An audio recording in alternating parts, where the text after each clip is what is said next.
Oh, is that what that is? Let's see if we can get this on. I might mute everyone and then you can unmute yourself if you want to chat. So for those of you that joined late, just an update, John is giving a keynote speech at the Calgary Chamber Small Business Summit Week. And so he's on the virtual stage right now. He may jump in a little bit later, but for now you're stuck with myself and Catherine. So sorry to disappoint. But you can also talk smack about John today too, if you'd like, since he's not here. Oh, thank you for taking care of us, Brandon. Yeah, you bet. You bet. So yeah, quick question on the breakout rooms. Who did the summit happy hour where we had the rotating rooms? Did anyone? I'm just curious, Ashley, what you thought you like that better than these breakout rooms, or? I mean, it was so similar, right? And the technology that I personally thought the technology you used for that was excellent. It seemed to have really like concise and user-friendly sort of user experience. It was really clean and minimal. Yeah. I thought, I don't know if anyone else wants to chime in. I thought the hour went by in 15 minutes. So it was wonderful. Oh, good. Well, hopefully we'll use that. What was again. the technology that you used for that? It's called runtheworld.today. Today is Okay. their domain, and they have this AI-based system where they can every 4 minutes the screen just ends, your meeting room ends just like it does here, and then you automatically 30 seconds later get matched up with somebody else. So you can set an A and a B group so that people don't, like, say you wanted a sales side and a client side, you could set it up so that you wouldn't have two salespeople talking to each other. It would always be matched up with a client. So in our case, we could say like demand and supply. But it's cool technology. It needs a little bit more work, I think, but it's a good interactive tool. So Sounds cool. Yeah. I was in a meeting where they did, everybody sort of could pick a table to sit at. And that looked like it. I can't remember what the name of the technology was, but that was a pretty interesting metaphor. And of course, I ended up sitting at a table by myself, so that wasn't that much fun. But yeah. I thought it worked really well, actually. But we were in the UK and it was evening our time, so we were drinking wine. So I'm biased, but I thought the sort of whiteboarding software that I'd not used before, I thought that worked really well, actually, with that technology. That was a great asset. Yeah, that was the brand is called Mural, Mural, and there's a competitor called Miro, Miro. So they often get confused, but we've used it in the past and we wanted to use it for this. So yeah, it's just great to get people's feedback. So that'll bring me to my first topic for the call is the summit review. So I just wanted to give a thanks to our title sponsor, Deloitte, for helping make this possible. They were very patient. They wanted to support the InLive event, which was supposed to be in May. And obviously we had to pivot on that, but they held tight and let us see this through. So couldn't have done it without them. And thanks to Steve and Balaji for giving some great content for the summit too. I also got to thank the silver sponsors, Top Coder, Ashley and Untapped Social, 99 Designs for the great graphic work, and then Indigo Pre-Media with Mark Hanat, who many of you have heard from on this call. His company in India does some great work. And they took the 99 Designs framework and really helped create all those great decks and slides and things you saw. And NetSurit, thanks for the support. And then Voltage Control helps support that mural exercise. If you guys ever want a great facilitator, reach out to Douglas and Voltage Control. They're really amazing. And then thanks, and I got to thank our collective sponsors. These are the folks that make the OA Collective happen for the year. So this is Verticent, HeroX, Maven, Chaotix, Verblio, Communo, TopTal, NASA, Commonwealth Bank of Australia, and Shoshin Works. So I just want to give them a quick shout out. And then of course, got to thank all the speakers, Steve Hatfield, Greta and Chris Stanton for the academic insights, Diane, Gavin, Jeff, Barry, Mike Tushman, Steve Rader, John Healy, Bobby Carlton, Dean Bashi, Alicia Evangelista, Gabe from Brain Trust, Jim Ligman, Ryan Gill, and Paul Hlivko. And then thanks to San and Sheila for kicking off the announcement of the CTW. That was awesome. And then Fanny and Alistair, Force of Tomorrow talk. I don't know if you guys saw in this, we had the technology has these little emojis at the bottom where you can click on clap, mind blown, and confused. And then we got the data afterwards, so which talks got like the most claps, and the CTW and the Workforce of Tomorrow got the most responses for that. So that was a really great conversation. So I wanted to just kind of open it up, and for those of you that were there, what did you think of the summit? And just give me your quick take on it. Anybody have anything they want to say? Maybe from a speaker standpoint, an attendee standpoint, anything like that. Brandon, I thought the pace of day one, I was only able to attend day one, but I thought the pace of the presentations was excellent, that you served them up and didn't give people much time to break away, but a 5-minute break, and then you're on to the next topic again. I thought that was great. Okay, great. Yeah, that was something we were definitely toying with. We didn't want to lose too many people if the breaks were too long. And do you think the 4 hours per day was okay as well? Like, I'm sure many of you have sat on quite a few summits and talks and stuff this year. Does that seem right? Yeah, for me it was great, because I could, taking a whole day off or trying to balance work at the same time that you're listening to seminars online is tough. But no, I thought it was great. You always have to choose what local time you're going to start at, right? You guys, I think you chose Pacific Standard, didn't you? Well, we did Mountain Time, which 9 a.m. Mountain Time, which kind of fits our whole country, the U.S. quite well, because you can get the East and the West Coast.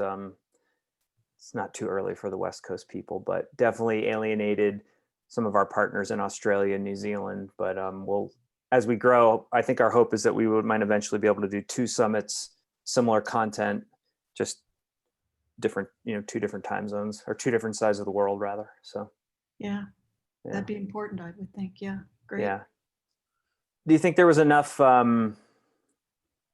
interactivity? Like Jerry Wind, I know you mentioned in an email to us earlier about trying to do some more like breakout rooms where people could really do some problem solving. And I haven't seen anybody really do that well in the virtual world yet. And I was just curious if you'd experienced had any good experiences with that yet. Only in smaller groups. I think the challenge is when you're dealing with a larger group, how to do it. But I think the break room technology really lends itself to this. Mm-hmm. So one possibility is, instead of just continuing, which I think is great, the introduction and meeting people, but to give an assignment and let the group try to solve it. I think you may get a little more interaction. Yeah. I could see like that whiteboard technology that we were able to use, and this breakout room. It'd be great if you could create these breakout rooms, but then there was a whiteboard that was attached to each room, and it could all come back in some way. I'm sure that technology is coming. It'll just take time. So it'll just take time. I thought that the chat was really good, actually. There was a lot of chat. A bit like we've got now, but it was a lot of chat throughout the 2 days, which was actually really informative. And it was, you're following the dialogue of the chat as well as you were listening to the presentation. I thought that was a really good way of interacting. Simple, but effective.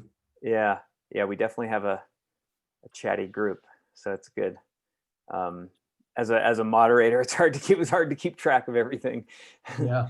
But it made it exciting. The day, 4 hours went by like that. Yeah. So I learned +1 means like me too, or I agree. Right. So yeah, is there anything we could have done better that you thought, like, if you don't want to say anything now, feel free to drop us a message. But we want to learn from what we did. And if you thought the content was off, or the pricing was off, or the timing was off, or anything, we'd love the feedback, and we can always do better. So we would appreciate that. And the recordings Yeah, go ahead. I liked a lot how the content flowed, and +1 to you, Barry, on the chat. I thought that was phenomenal. A couple of things I think that could have been improved were just have somebody dedicated to watching the chat. It seemed like when questions were coming up that some questions were getting missed, or folks were kind of scrolling back up and down. So specifically, I think for the panelists, right, if they had somebody that was kind of feeding them the questions coming in, I think that would have been helpful. And then from a networking perspective, I unfortunately missed the happy hour the day before, but if that technology was already there, maybe in the middle of each day, do a quick, 15-minute networking session, something like that. Yeah, that's a good idea. That's a great idea. Okay, well, great. Like I said, does anyone else have any more comments on that? Yeah, just to say, Brandon, sorry, just to say that I thought it was a really incredible couple of days, and I thought that there was a range of really interesting speakers and lots of different perspectives, which I thought was really important. And I thought that a lot of the comments that people were sharing were really helpful as well. I learned a lot over the course of the event. Great. Well, yeah, and thanks for your time, Gavin. And if you have a username and password for Run the World, like if you purchased a ticket or received a ticket somehow, you can log in with your username and password and play back all the recordings. If you didn't register and you still like to see those, just again, drop us a note and we'll get those out. We're gonna splice and dice the content and repurpose it as we move forward, but I'm not 100% sure we're gonna just broadcast the whole conference again or make that available just for an on-demand watch. We're working out the details on that. So, and it'd be great to see, what top 10 things you guys learned from the content of the conference. Sure. And I also would add that, back to somebody's point earlier, that, in order to draw more people, and I think it's to the group's benefit to do that right now, because we're at the beginning of this whole journey, but you need to create sort of controversial questions. And because controversy invites people with lots of opinions. And so you could, introduce or pose some questions, and then, create chat locations or networking rooms around those questions, and have a hosted moderator for each one of those to try and, keep it tame, or tame it when it gets wild, but that would be really fun to allow for, wild brainstorming on controversial ideas. Create some tension. Yeah, because it'll move you forward. It will move you forward, And why tame the wild? Right, sometimes, right, yeah. Good point. And well, Brandon, great. I have a question. Yeah. There's a question in the chat about how many folks turned up across the 2 days. Yeah, we had about 100 and right around 160 attendees. But what we learned is it seemed like at any given time there were about an average of 60 to 70 watching. So I think people were bouncing in and out throughout the days. So definitely a good crowd, a good group of people, but room for improvement too.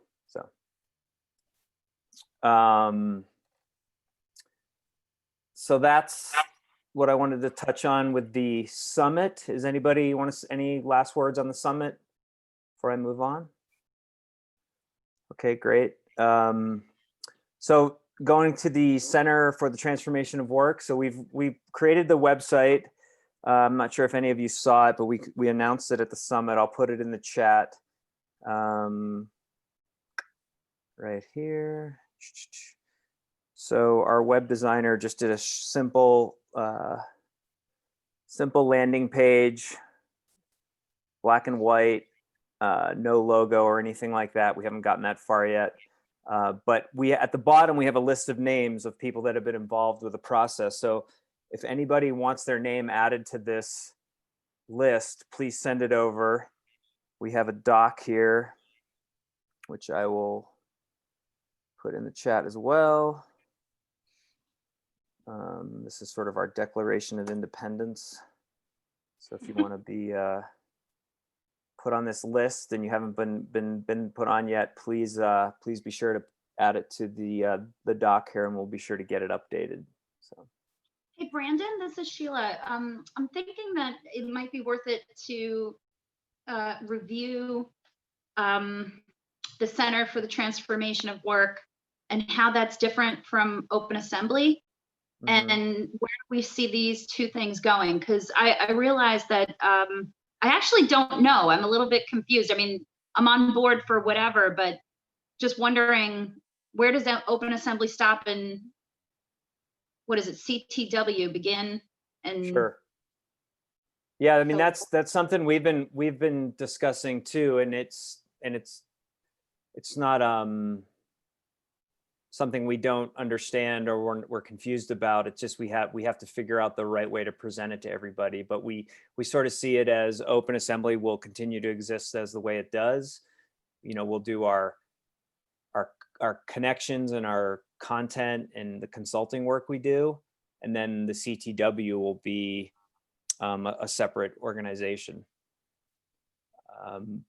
But it'll be run by Open Assembly maybe for the first few months to a year, just to help get it going. If that makes sense. Because there's gonna be a lot of back end work that'll need to be done to make sure it gets started. Yeah, just to chime in, we're doing a lot of planning. We've been doing a lot of planning even just this week, like a lot of you in your own companies. So we've been working together, Brandon and I and John, on what our services will look like for 2021. And we will definitely come back to this group with a more formalized plan for how everyone can engage with us and what our calendar might look like for 2021, how we're going to manage these calls, what the different topics might be about, and where there's also opportunities for people to take part in some of the content on these calls.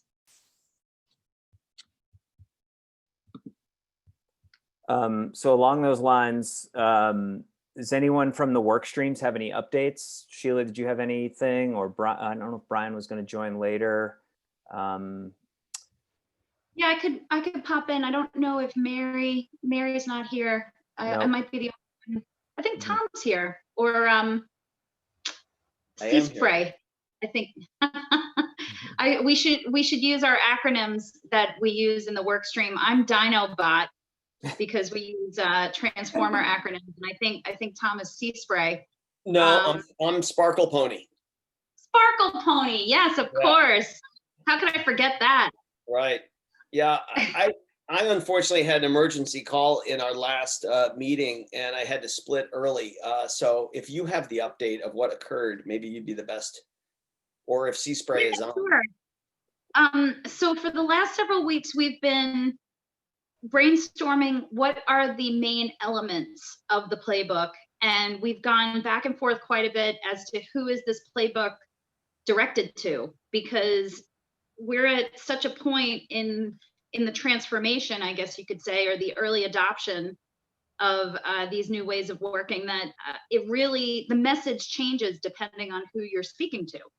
So we've decided on the two personas. They're on the enterprise buyer side. And I actually, I can't recall exactly what the descriptions are, but it's somebody who's had an experience with open innovation and doesn't know how to scale it. And then somebody who I believe is interested in doing open innovation for the first time. And we now have the structure, we've put all the elements in place, and now what Mary is going to do is going to assign different sections, and we're going to start building out the playbook. which is directed at these two personas. And we may do other personas in the future. And there's no timeline actually for when it's going to be finished, but I think we're through the idea stage now and into the writing and building stage. And probably in the next couple of weeks, we'll have an idea as to when we might have a draft deliverable for the team to look at. That's great. That's great. Nice work. Anybody else? Or Ashley? I don't think Mary's on. Ashley, do you have any news on your end? Yeah, thank you. Our marketing work stream hasn't met. We're scheduled to meet next week. So with the Open Assembly Summit, we didn't meet, and then so things are a little bit pushed back, but I'll have an update for next week. Great, great. I'm happy to offer an update on the fundraising work stream that I actually met with Sheila on as well.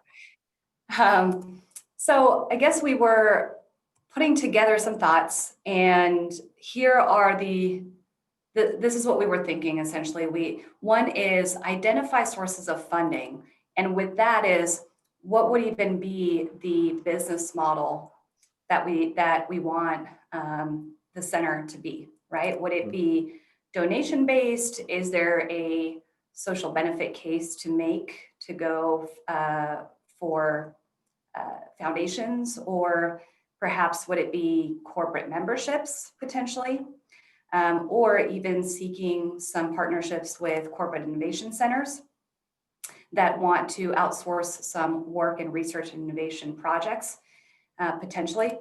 So those were some of the overarching thoughts that we had. And another one would be, I guess, relating back to Sheila's question as to what is the long-term vision for the management of the center. We'd like to make sure that we're fairly representing the group, and what kind of leadership and corporate governance structure are we going to have. So those, I guess, are some questions, and would love to continue connecting on those with anyone who has some thoughts on where we can go.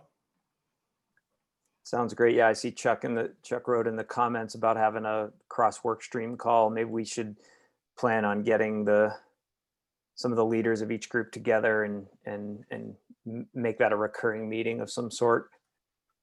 Might be time well spent. Any other work stream leaders on the call? I know Brian. Yeah, I'd like to. Yeah, go for it. So I will be speaking about the business model work stream, and we have been going at it quite a bit in terms of preparing for the next big push in our work. And we believe that we've arrived at the moment where we want to hear directly from organizations, so potential target client profiles, regarding how this all looks from their point of view. So the two key things, some of you are already helping us to get in touch with some enterprise executives with whom we'll be having a half-hour exploratory call to ask them some questions, which I'd like to show you actually in a moment, just for any feedback. That would be our big ask, is if any of you know any potential target clients or stakeholders that you think we should include in the interview list, then reach out to myself or Alistar, and we will take a look and see if they fit within the list. Obviously, for considerations of bandwidth and everything, we may not be able to interview every single one if we get a huge response to this. We're going to try to make sure that it is a very diverse group in terms of enterprise, SMB, and geographically and everything, and try to get some real quality insights from the people who we are hopefully going to be helping with that. And with that, I'd like to just very briefly share my screen. This will just be a moment, and show you the questions that we have been thinking in terms of including in those conversations. So you can see my screen now, right? Yep. Okay, great. So obviously just getting to know them. What's your own value proposition and business model with your customers other than revenue? This is one of my favorite questions. Other than revenue, what metrics most define success for your business? So what defines your growth, your engagement with your own clients and customers? The next question is what I like to call the top and bottom 5%, which is tell us what's going really well, but also what your biggest problems that you're currently facing really are, both in terms of your company, but also in terms of your talent operations. What role do you see technology and data science playing in your company and industry in the next 5 years? Top 3 things that you feel are needed to achieve a world of work based upon abundance, exponential capability, and human-centered design. Top 3 barriers that you see, thoughts on incorporating future of lifetime education into your models. To what extent is your business model driven by true purpose that informs their value proposition, business model design, and attracting the right talent? And then some closeout discussions here. What would you most be looking for from us, basically? If anyone has an immediate comment, I know we don't have a lot of time left, but would love to hear from you. If not, direct message me or reach out to us. But this is the general framework that we were thinking in terms of the conversations. Thanks, Eric. Anybody have any comments they want to provide now? Or it might be good, Eric, to have a question on where they get their talent from, because of course there's the assumption that it's either internal or freelanced, but there's a whole outsourced community of talent that organizations will have. Anything up to 50% of their workforce may come from, the large scale global outsourcers. And that's an area of the market that we're seeing changing. And so that might be a good question, just where they get their talent from. Great, thank you, Barry. Yeah, I have one as well, kind of related, is what talent are they missing, particularly what skill sets are crossover missing? Today with, a more agile work environment, we could actually bring 2 people or 3 people or a team or whatever that could represent a whole skill set. And they might have felt that they don't have that skill set. And sort of paralleling that, is more a question, Brandon, for the whole group. Is any work stream looking at the future of jobs themselves or roles, the way, say, World Economic Forum would look at it, where they say there's 133 million new job categories coming that we don't know what they are yet? So is anybody looking at those future of work jobs? No, not formally. No. So it would seem to me that if we're going to be talking about transformation of work, we should start to have insight as to what are the sort of job categories and work categories that are coming. There's lots of research going on in that space, but I just don't know whether anybody was tasked with picking it up.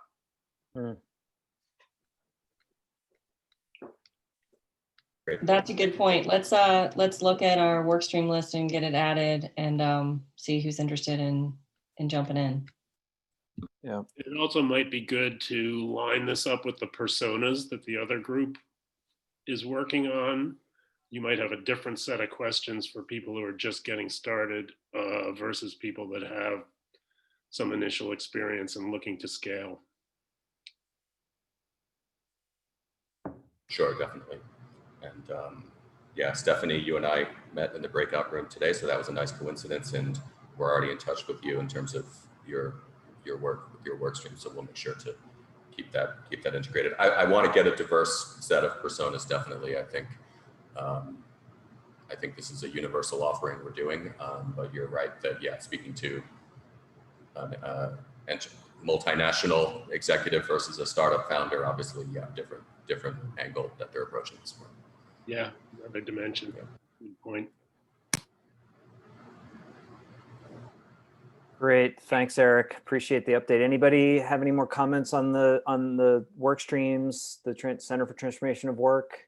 Anything they want to add? Well, this is Tom here. Yeah. It's an interesting point. I think there's been a lot of talk about personas on the demand side, on the enterprise side, in our work stream in the playbook. But I think the comment that was just made was really more focused on the supply side. What are the jobs of the future? Have we decided, or is there a group working on the supply side personas to say what are those roles? What jobs are highly inclined? What jobs today are highly inclined to be gigged or good prospects for gig? And then where are the jobs of the future or the roles of the future? Is anybody thinking on the supply side around personas? I don't think so. Great question. I think we were tracking with you. Was everyone tracking on that earlier, or were you guys all jumping to the demand side? Comments I heard made me think we were talking about demand, but I just wanted to clarify. I was referring to demand when I spoke. Yeah. Okay. That's funny because my mind immediately jumped to supply. I think we all started talking about demand to begin with because it was perceived as a barrier that we all decided at some point on a call a while ago to focus on demand because of that reason. But I don't think the intention was to not focus on the supply. I think that's really important as well. Yeah, it's two-sided for sure. Okay. There's people who really know this a lot better than I do, but starting where the money is in a two-sided market is probably almost always a good way to go. Okay. Yeah, just to clarify that too. So my name is Stephen Lepke. We run a platform called Arrow Plus in partnership with Freelancer. So yeah, very much confirmed demand side is what I would call the hardest nut to crack when it comes to this, the dual side marketplace. However, there is a need to, as some of the discussions we've had from a universal ID standpoint and otherwise, there is a need to also serve the supply side and the freelancers and the gig economy workers and people who are not traditionally employed, because it's effectively finding premium supply and connecting that with the premium demand that really is where the magic happens. And you lose one side of the marketplace if both of those parts aren't in there. So hopefully that clarifies things. Mm-hmm. Certainly. Yeah, and as discussed in the conference, it's not always clear which one is which. Sometimes when you're talking about that. So I agree. I think I've been thinking more in terms of demand. That being said, obviously demand exists fundamentally in relation to the two-sided model. So, and the two are in many ways, I think increasingly part of a spectrum together rather than two distinct parties. One final note of caution I would say is as we think about the personas on both sides, one thing I think we can all agree on from technology is if there's an industry or sector that seems to not be using it at all, that might be the next one that's really about to get changed by it a lot.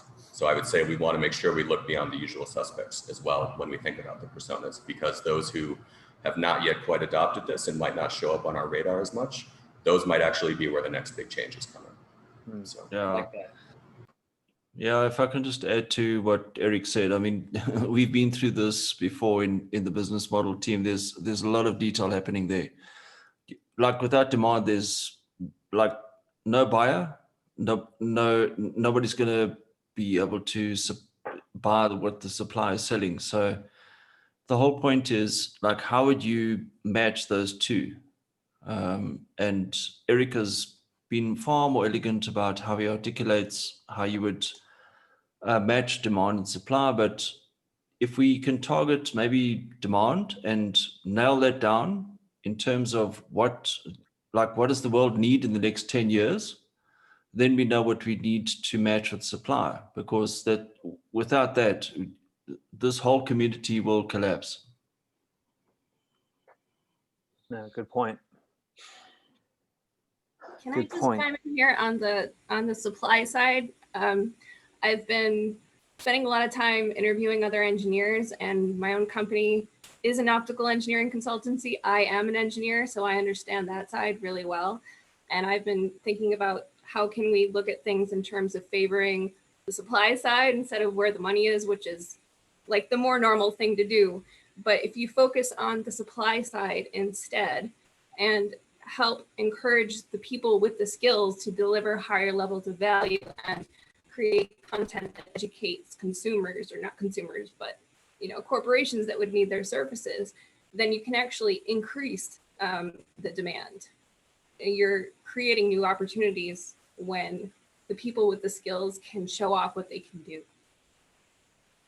And if anyone wants to talk more on the supply side outside of this, I'd love to collab.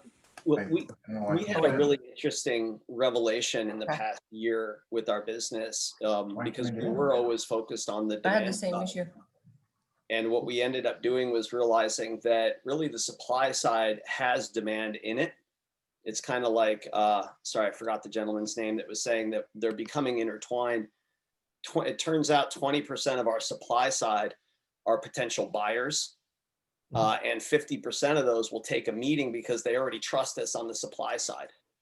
And so now 100% of our demand is coming from our supply. And now that might be particular to my site, but I do find a lot of merit in what was just said there, that treating the supply side and elevating them may be a secret to unlocking and proving the merit of the value. And actually, you know, they're kind of early movers, right? Because they're already bought into the religion of open talent. And so now working with them on the demand side, it's not a huge leap. Our sales time is condensed immensely now. Our cost of sales is reduced dramatically. The supply side is also great promoters of other people's skills. So they can, you know, they're good at selling and saying, well, I can't fix that, but I know Joe can or Sally can or whatever. And if we teamed up, we could fix that problem. And it's that understanding that capability within your supply side is really valuable. Yeah, absolutely. A lot of the times customers or clients or corporations don't know what they need. Isn't that true? Well, that's great discussion. I guess along those lines, I wanted to make sure everyone saw this. You probably did. The World Economic Forum just released their Future of Jobs report. I'll drop it in the chat. I did already. Oh, perfect. Well, I'll throw it here at the bottom one more time. Let's all give it a read and maybe touch on it next week. I thought we were gonna have a little time to chat and open it up for some newcomers. I know Karen wanted to say something or ask the crowd something. She was bouncing in and out of the call. I don't know if she was Yeah, able sorry to... guys, thank you, Brandon. So quickly, because we're running out of time, if you don't mind to put in the chat just a sentence or a couple of words about John. We thought of compiling some things and creating like a card for him or a cutout or something. So whatever comes to mind, if you think of John, if you think of OA, if you think of the summit, please put it in the chat. And the second, I don't think that Brian is on the call today, but we've been working on a piece for LinkedIn that is related to using platforms to drive diversity and help companies diversify their talents. I'm going to put the file in the chat. If somebody has feedback on this, I think it's a good way to sort of use some of the conversation around diversity that we had at the summit to continue that conversation, get some feedback. So I'll put in the chat, and if you're interested, also put my email. I would love your all's feedback and input on how we can make both convey the message and also do it in a way that is that drives business to you guys. So thank you, Brandon. Yeah, of course. Well, great. Any last comments from anybody? Anybody got a quick announcement they want to make or an event they have coming up they want to invite our crowd to? Just go for it. We've got a few more minutes. No exciting news from anybody? I have a great project I'm working on. I'd like to invite some feedback from, but it's going to take me too long to describe it. So maybe I'll do it on an upcoming call. Okay, that sounds great, Chuck. Appreciate that. Well, again, thanks everybody for joining in. John will be back next week. And any feedback you have on the summit that you want to give to me would be greatly appreciated. And if you have anything you want me to share with our community, send it my way and I'll be sure to get it out to the crowd. So thanks again for everything. All right. Have a great weekend, everybody. Okay. Bye. Bye-bye. Thanks, Brandon.